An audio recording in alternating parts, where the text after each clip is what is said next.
Right guys, Mark Crossfield here, we've got Steve Buzza. Thanks for joining us, Stephen. We're at the University of Exeter, we're at the Vic Ambler Centre. Steve is the performance coach here at Exeter. This is where you do lots of your work with your team. Now we've got a steep face bunker. Yeah, so this one's based on the road hole. Oh, is it? Okay, so we're playing out the side a little bit, so we're not... So we're going to go to the red flag. It's a high flopping bunker shot. Let's talk to him about how we would play it. Yeah? Yeah. Let's get stuck in.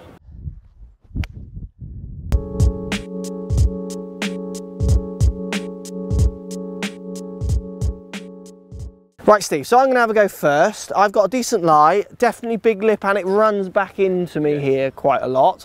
I'm going to use my 60, my most lofted wedge. You're playing it with? I got 58, so again, the most lofted one I carry. Okay, now the idea for me with this shot is I am going to try and lie the face, what I would call is twisted round that axis as possible. Put as much loft on that club as possible, which will make the face point more to the right. So then what I make sure I do is I get my feet twisted down into the sand and make sure my handle is low. If I had Wander here, which I've got back at the range, you would see even when I point the leading edge to the right, if I lower that handle, that loft isn't going to the right anymore. Yeah, definitely. So the loft is going at target, but I've added more loft by putting that big old twist in there.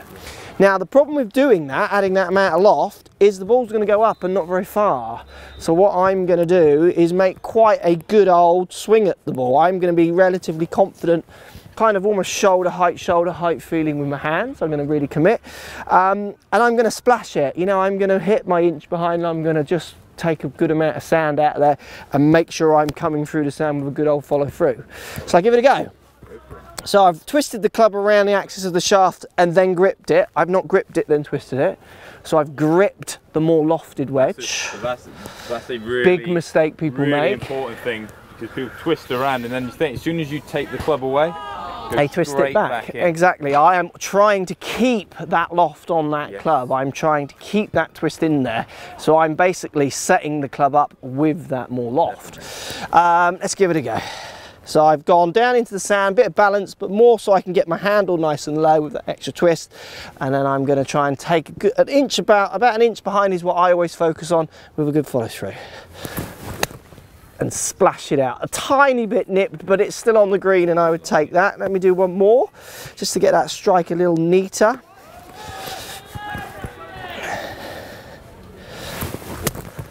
So I'm loving that. It's a nice kind of soft splash. So my ball was, say here, I've taken my divot around an inch behind.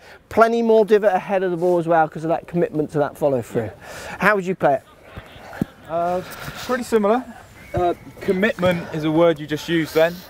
What you see a lot is people put all of these things in place to make sure they get the height. Yeah. Without the commitment, it doesn't get the distance. Yeah, I mean, it's like here and then rolling back in stuff, isn't it? You've got to be positive with this. And I know there's a danger because people then think if they catch it clean, I mean, it's going 50 yards. But this is a shot that's challenging you. You have to take the challenge on a bit with this one. There's no easy way out. And the thing is, think about it. If you get your feet into the sand, you're trying to hit an inch behind, the likelihood of hitting the ball is slim. Yeah, absolutely. I'm trying to make sure I feel like I'm aggressive and activate. Oh really? You're a little bit of a locky flicky, are you? But think about it, what you see people is drive the handle. Oh yeah, no, I agree. Drive the club into the ball. All good chippers will have nice amount of extension with that left wrist through impact, not so much of this so much anymore that used to be kind of the idea. So that's a good point. It's an interesting one. In setup, I don't think about it in the way that you think. Go on. As in, I feel like I'm going to pull the shaft back. Oh, do you? And down. So you're going this way and this way. So I'm literally just putting a twist in and going down with mine. But it's one of those, you can argue who's right and who's wrong, but if you actually think about where the club physically is, we're pretty much would you, if you stand just there for me though, would you ever think about doing this? Like, would you ever think about doing this? Are you ready?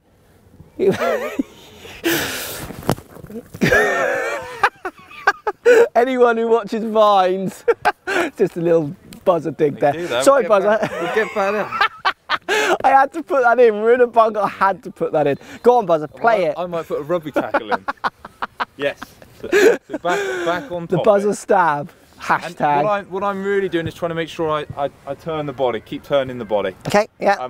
And I'm not going to feel like I have to be really aggressive with it. Yeah. Because if I can turn, make sure I complete the follow through. The club's coming through. It's going to have it. Yeah. Similar, did you see the chipping video I did with Andrew Rice? And he put a really good point in there. He said he finds that if players keep their shoulders moving, that strike tends to improve. Definitely. Which you're kind of saying there, which is a very good point for people. But it makes sense, because as soon as you stop, you have to then start trying to find it. Yeah, absolutely. You have to get the action, the motion going from somewhere else, don't you? Come on then, Buzza, splash it. Show me. Oh yeah, that's lovely. Go on, do another one. Liking that. And there's quite a lot of sand in here, so I do think, and I hear this a lot, this is one of the most common golf clubs that I hear, and I always think it's funny. Oh, that bunker on 5th, James. God, it's got so much sand in it. Yeah. Oh, Bob, have you been in a bunker on 7? It's unplayable. I mean... It's because we're trying to deliver it so it's almost... It's obviously going below the ball, but it's relatively level. But also for me, a bunker is what a bunker does. You just, it's what it is. When I walk into it, not allowed to ground your club in a bunker, which hopefully you all know, and if you don't, there you go, you're not allowed to ground your club in a hazard.